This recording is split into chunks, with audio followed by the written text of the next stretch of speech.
Level 9, Cavern. And if you take a look, the cave ceiling with lots of stalactites, etc. starts a few steps ahead of our heroes, suggesting that they are indeed entering into a cave. And right as they enter it, they cross a bridge with that mysterious purple stuff holding it together. We charge straight at the 3 blocks, blocking our way. And we shall get the tomato. I'm not going to risk jumping to get the shield on the ledge on the right.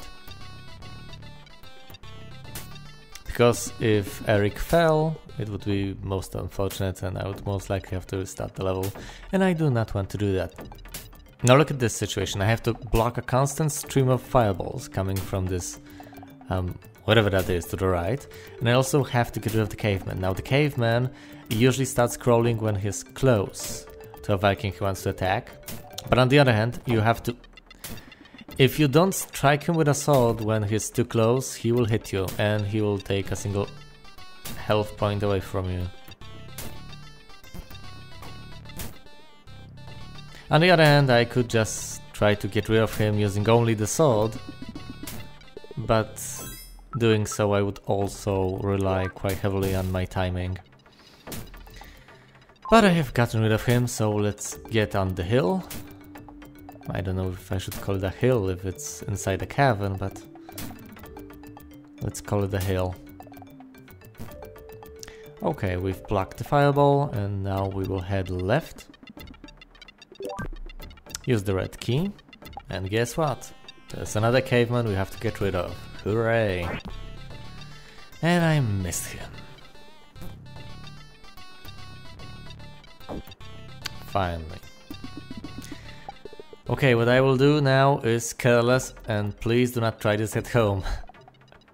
Not only did I move ahead with Eric instead of Olaf, I also switched away from him and switched to Olaf afterwards. Risky as hell. In most cases, if you try to do it this way, you will get hit. Okay, another caveman gotten rid of. Okay, we've bashed through another wall, and now there's a set of ledges we have to descend from. So let's get down with Olaf, Beliag, and Eric. And now let's see what's down there. Let's slowly glide down. Okay, it seems safe. Let's catch up to Olaf. Yeah, and let's go right, find a raptor, and get rid of the raptor before bashing through the blocks to the left. There's a snail there, but there's no way he will reach us. So let's get rid of the caveman first. We attack the blocks.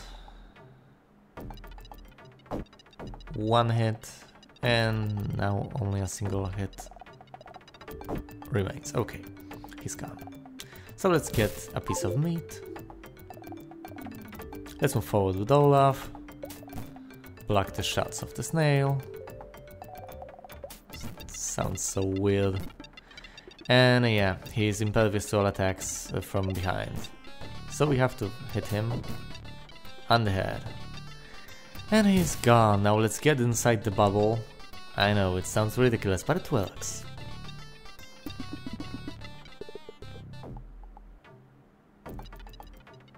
Cue elevator music. Okay, let's glide onto this ledge and see what's... Oh, I see.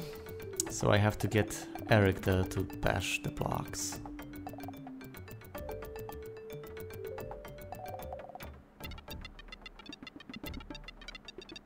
Any moment now. Okay, that's enough.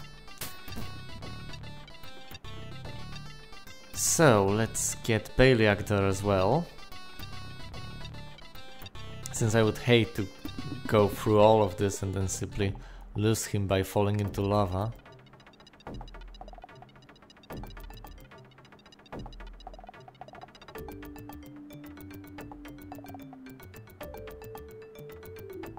And let's carefully fall onto this ledge.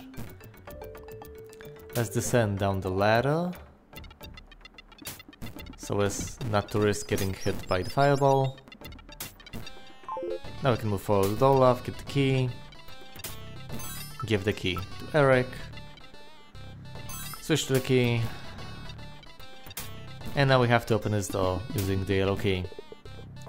Now you might think to yourself, gliding down would have been easier, so why did I not use Olaf? But the obvious answer is, if I glide down, there will be no way for me to get back up. Actually, most likely you're not thinking that to yourself. Most likely it's something you could do in the spur of the moment and then regret it afterwards, but in most cases it's not what you would think if you gave it a moment. Okay, so there's a snail on a really small ledge. I have no idea how he got up there, but whatever. Actually, I have no idea how the hell that ledge is floating in midair, but perhaps it's attached to a different part of the cavern, assuming the world here actually is in 3D and is only represented as we see it. Or perhaps the world is in 2 dimensions and the ledge simply can levitate in midair because it can. I'm not going to argue with that, so let's get the piece of meat. And we can see the exit here. But there's also a doorway, underneath which are blocks we have to bash through.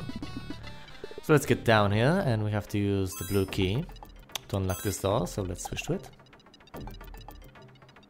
Get down, get Paliak down. Pretty much 2/3 of what I do in this game is catching up to my other Vikings. Well, maybe not necessarily 2/3, because sometimes I switch to a Viking and do something even without catching up, but nevertheless. Okay, let's destroy these blocks, move in with Olaf, get the smart bomb, get out.